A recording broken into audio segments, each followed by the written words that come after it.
suatu telaga yang tidak seberapa lebar dan dalam airnya tidak pernah kering walaupun kemarau panjang sekalipun. Letaknya disebut kematangan, juga keteguhan, kelebatan, dan keindahan pohon daerah itu sendiri dihuni oleh seorang lelaki tampan, Awang Sukma namanya. Selain berwajah tampan, ia juga mahir mendaurli. Akan tetapi, dia hidup seorang diri dan tidak mempunyai istri. Wang, kenapa diam saja?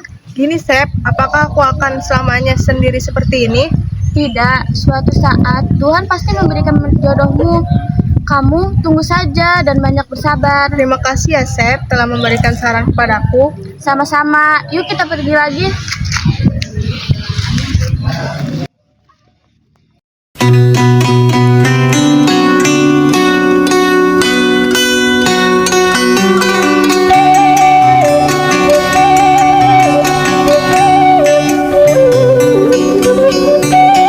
Pada suatu ketika, Awang Sukma melihat 7 bidadari cantik yang turun dari kayangan, dan ia pun terpana melihatnya.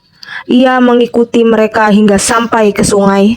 Ia melihat dengan jeli apa yang dilakukan 7 bidadari tersebut yang ternyata sedang merendamkan diri di sungai.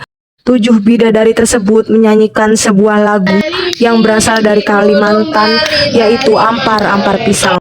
Dan 7 bidadari tersebut tidak menyadari bahwa Awang Sukma sedang berpikir untuk mencuri salah satu selendang dari kejauhan.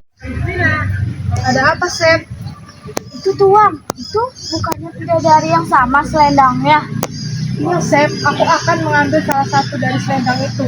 Apa itu nggak bahaya buat kamu? Tenang aja, Sep, aku akan menanggung resikonya. Kamu serius, Wang? Serius, Sep? Ya udahlah kalau begitu. Hati-hati.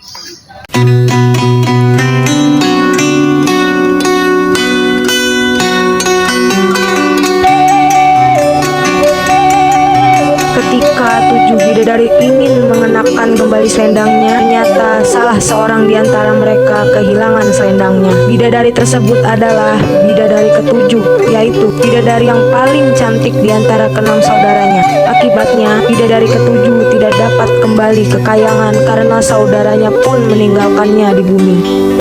Sementara itu, ayahanda mereka pun panik mencari ke-7 putrinya.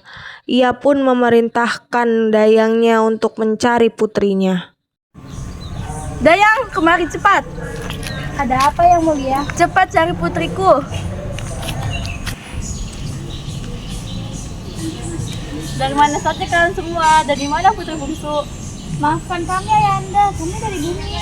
Memangnya kenapa ya? Apa? Kalian semua dari bumi. Kalian nggak perlu tahu alasannya kenapa. Suatu saat nanti kalian akan tahu. Sudah, cepat kalian semua masuk ke kamar. Tapi Ayah, Tidak ada tapi-tapian.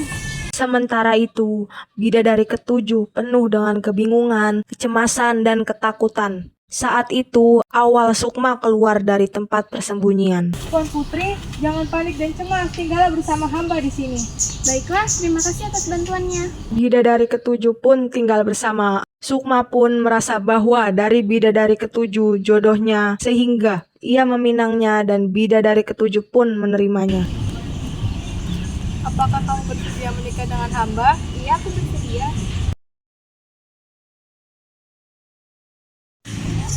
Malasari, kamu sudah dewasa dan tumbuh dengan cantik. Iya ibu, aku kan cantik, kayak ibu juga cantik.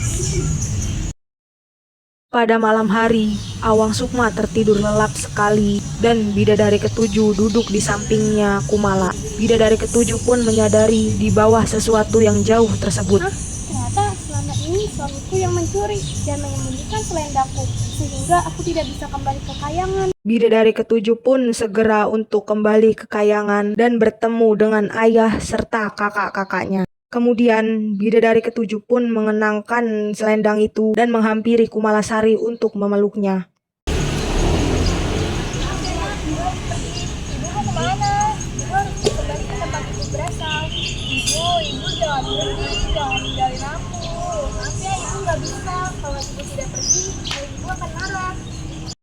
Adinda harus pergi. Karena putri kita. Anda jika ia merindukan Adinda, carilah 7 kemiri di dalam bakul. Lalu gonjang-gonjanglah dengan lagu ceria.